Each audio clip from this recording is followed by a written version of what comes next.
3 pagi dah. Besarnya ya Allah Tuhanku. Aku datang ke sini dah macam mana.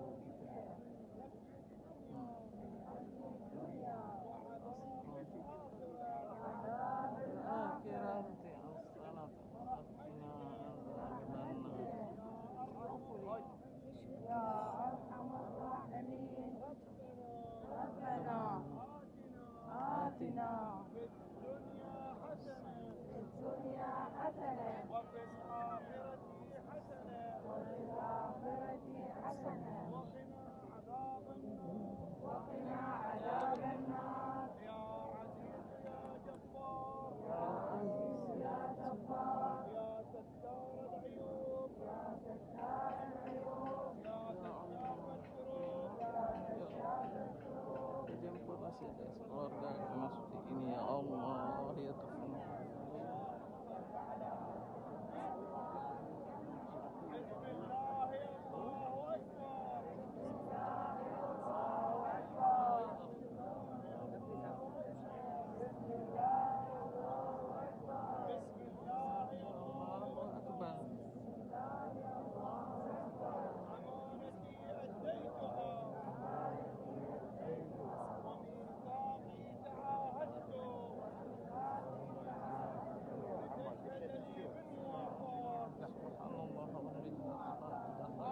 Ya Allah, cepat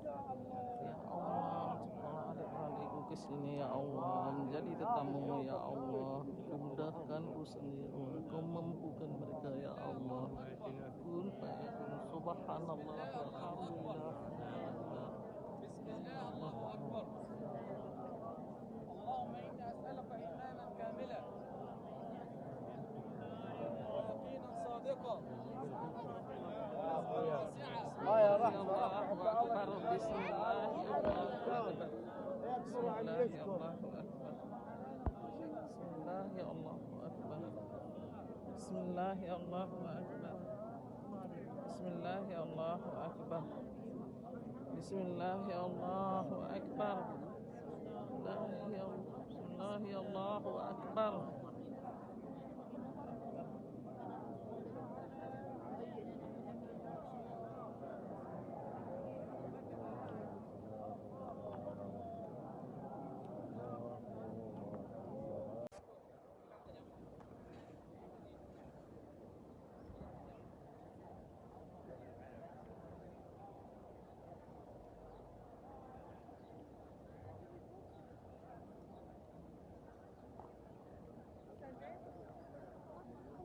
Inilah sini di masjid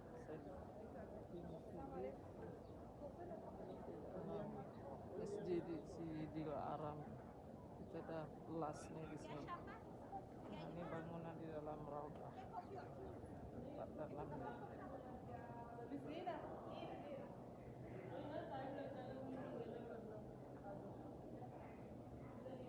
Ini orang dah usai keluar masjid balik sembahyang subuh. Kita masuk lagi nak pergi mengaji, nak solat duha, solat isra sekejap. Sudah itu baru balik ke hotel sarapan.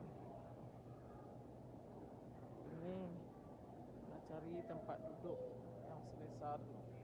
Kalau time solat memang penuh, tak boleh lalu. Ya Allah, Masya Allah. Tak ada nampak tepi, jangan mana tepi bangunannya. Tepi ruang tu tak nampak, semua orang je. Ini dah usai solat subuh. Tinggal lagi.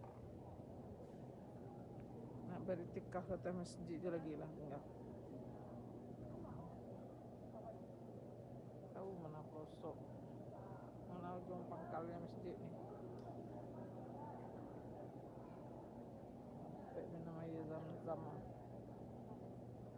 Minum lah. Pasal pergi kami minum lah bagai taluk Dia biar bawa balik nak boleh daerah.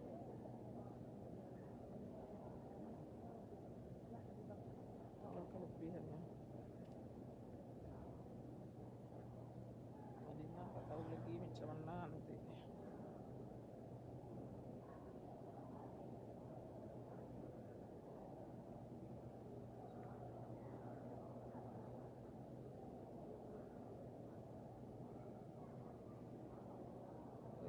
penat lah kaki jalan, nak duduk lah lagi.